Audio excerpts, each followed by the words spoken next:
Hey YouTube, this is going to be another video explaining stuff about the reversible engine that I made.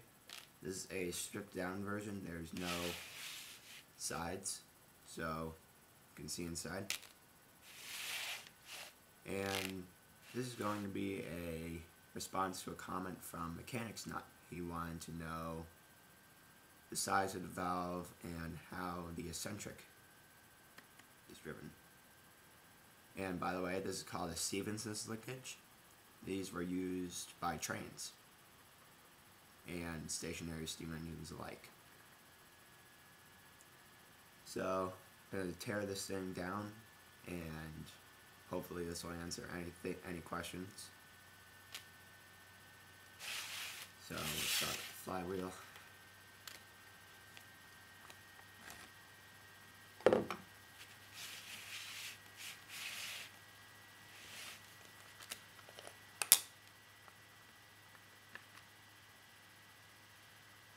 Oh yeah, and I forgot to say, the eccentric is run by two cams at a 180 degree angle, and they are a 90 degree angle to the power crank.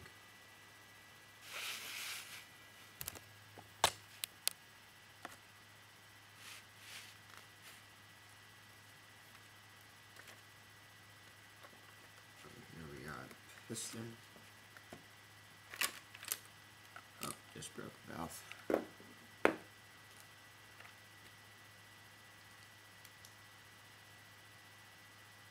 This is your valve. It is a total of 9 bricks tall with 7 1x2s in the center, and then a 2x2 on one end and a 2x2 on the other end. Then there is a round 2x2 on the bottom to let air escape through that intake. Then there is a 4 long piece that runs from this all the way up until you reach the end of the 2x2. And there's a 3 long rod in here, and a 1x2, two 1x2 lift arms, and in between them is a full bushing. And that is what consists of the valve. The valve is basically a small cylinder, 2x2, the intake in the center.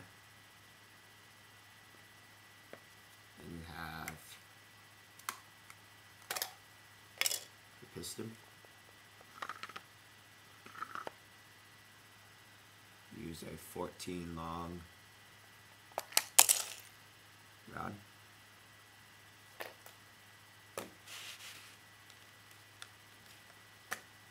This is one of the crossbar slides. The Technic rod, if you turn it so that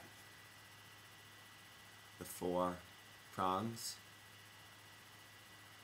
are like this instead of like that, it fits perfectly in between them and makes a really nice crossbar.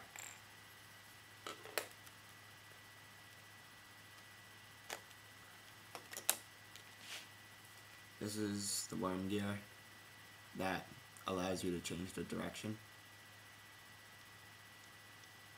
Just moves the Stephenson's linkage back and forth.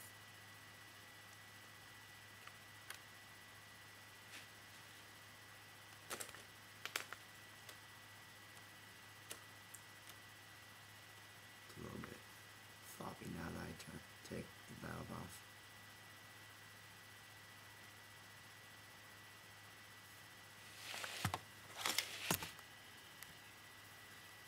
So I'll show you the eccentric.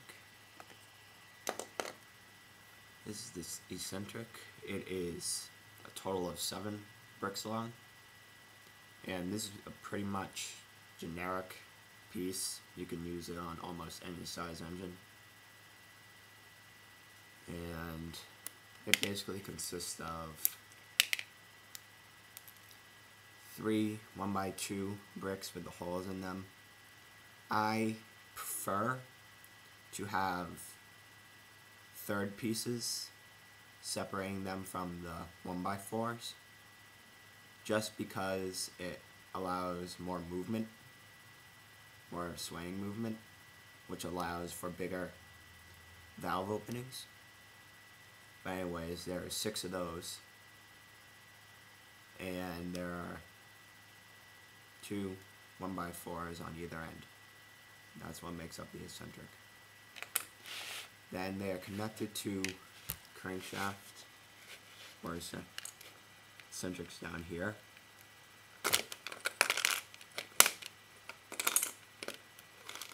By 14 longs with, I don't know what these blue things are called, can't remember the name. But anyways, the rod is a 14L, 2 of those.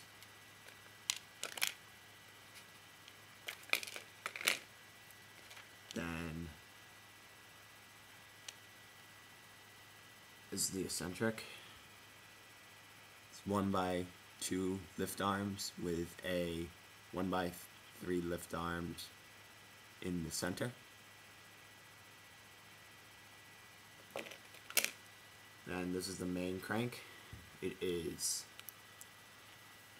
2x6s with the holes in them, and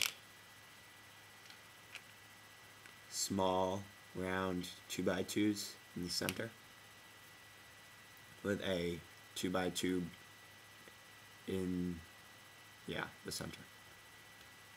As you can see, they're thin ones.